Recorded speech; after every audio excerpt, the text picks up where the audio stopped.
Joining us now, Dr. Ben Carson. He's the founder of the American Cornerstone Institute, a former secretary of the Department of Housing and Urban Development under President Trump. Sir, great to have you with us again. Good to be with you, Vince. Thanks. We're living through an amazing time. Let me just begin with President Biden and all of this effort to throw him out of office now that the left is undertaking. They say that they're surprised to discover that he's senile, so he's got to go. What do you make of both the president's health and the efforts to remove him? Well, obviously, I'm concerned about his health because who's running the country? And, there are a lot of terrorists in our country because of his open border policies, and others who have our destruction in their sights. And they know they have a limited time to do it because if we can get to November and subsequently to January and we get some real leadership, their opportunities will be greatly diminished. And they know that. So I'm very concerned about it. Biden clearly is not competent for a job like this. He's in severe cognitive decline that should be apparent to everybody. And for the media and the Democratic Party to act like they didn't know is just absurd. We've seen some doctors go on the air on various networks this week, corporate news networks, saying that it's very clear to them that Biden seems to be in a situation where he very likely has Parkinson's. They point to, including the New York Times, things like hypophonic speech, forward flexed posture, a shuffling gait, masked face, irregular speech.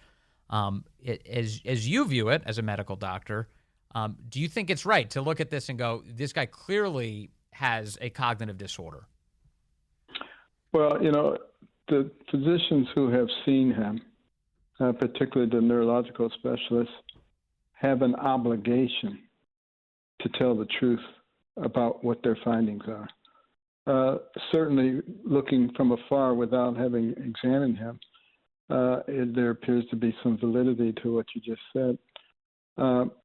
But it is really a shame that you have somebody like KJP out there trying to explain his medical condition when he has physicians who can explain this very easily.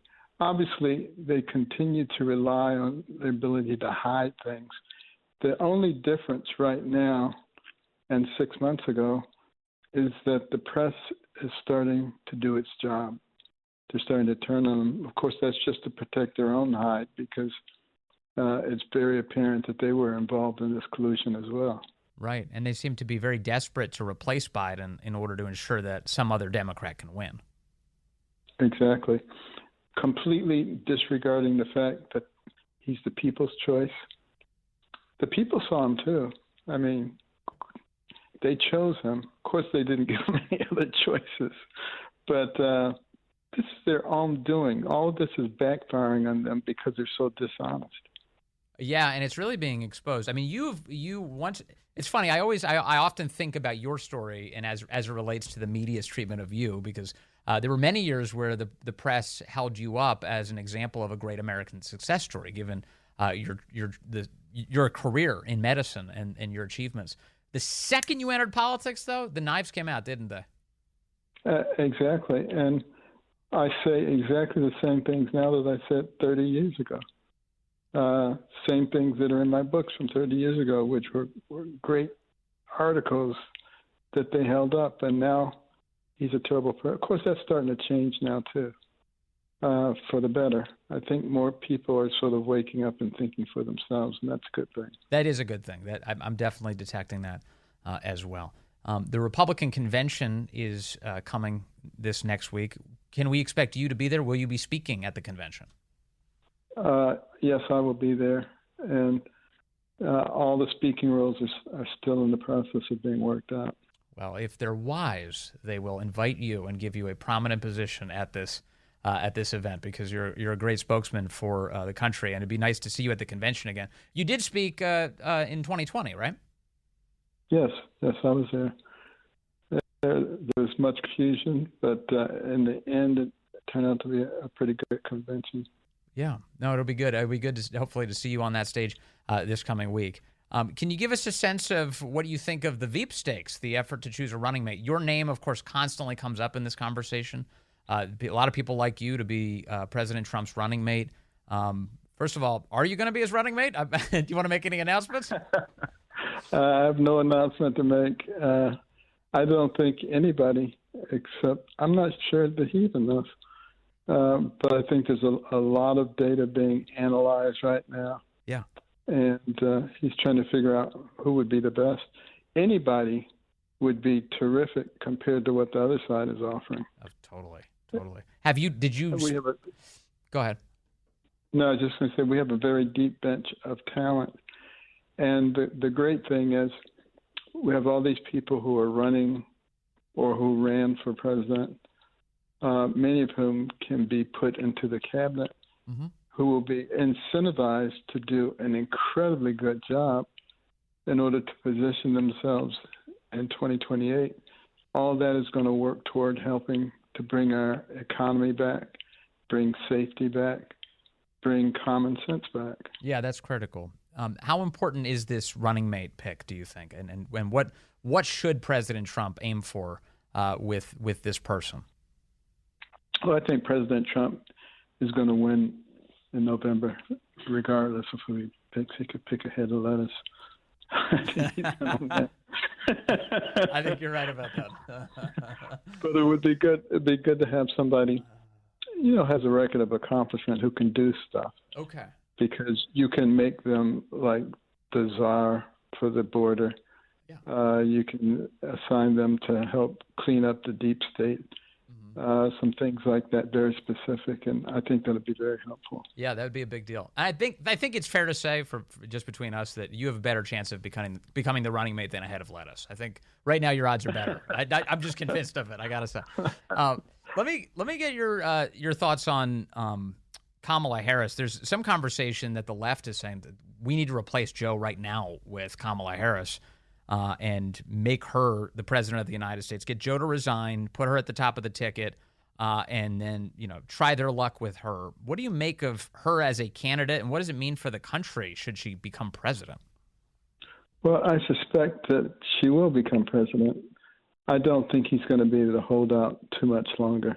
The pressure is going to continue to mount, and maybe there'll be some money in it for him too. That seems to be a great incentive for that family. But I don't think he's going to last for a long time, and she will be there. And then the big question will be who will be her vice president, because they can use that position in order to position somebody where they really want them. Yes, I think you're right about that.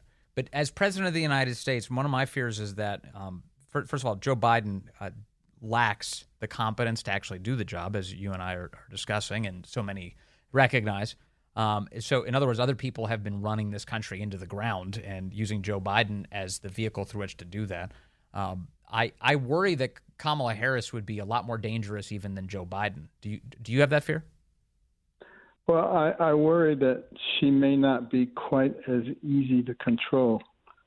And, she actually thinks she's smart.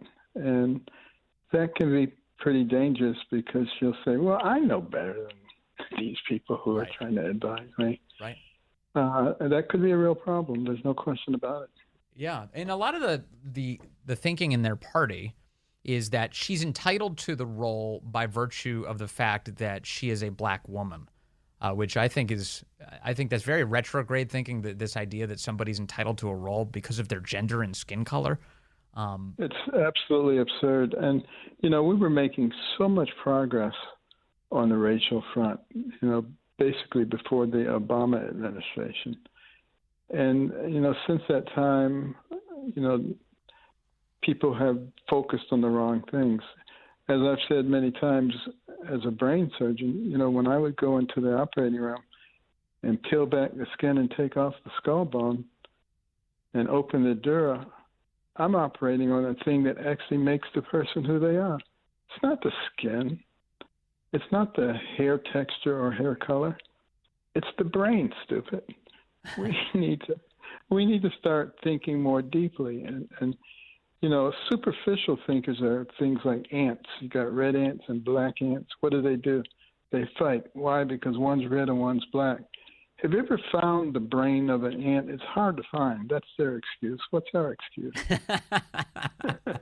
We don't have any. We have no excuse for that. That's funny. I like that. It is amazing, though, because, Biden came into office on this promise of unifying the country. Remember, his inaugural address was that he was going to be a president of unity. That was the great pitch that the left was making. And exactly. I feel as divided as I've ever felt in this country right now in terms of the way we treat each other and the way our politics has taken us. Every other word out of his mouth is those MAGA people, and Donald Trump is a horrible person. And, what they have done, what the left has done, is they have demonized Trump to the point where people would vote for a head of lettuce rather than vote for him. Mm-hmm. They just hate him so much. But when you ask them, why do you hate him so much? What exactly is it that he has done? They find it a little hard to articulate a reason. They've been brainwashed. Right. These are the features of a cult. They're not the features of people who are thinking clearly about their political preferences. Right. And when you actually look at what Trump did, prior to COVID with the economy, making us energy independent, dealing with crime, dealing with the border, having a secure border, having us be proud on the world stage rather than ashamed and a laughing stock.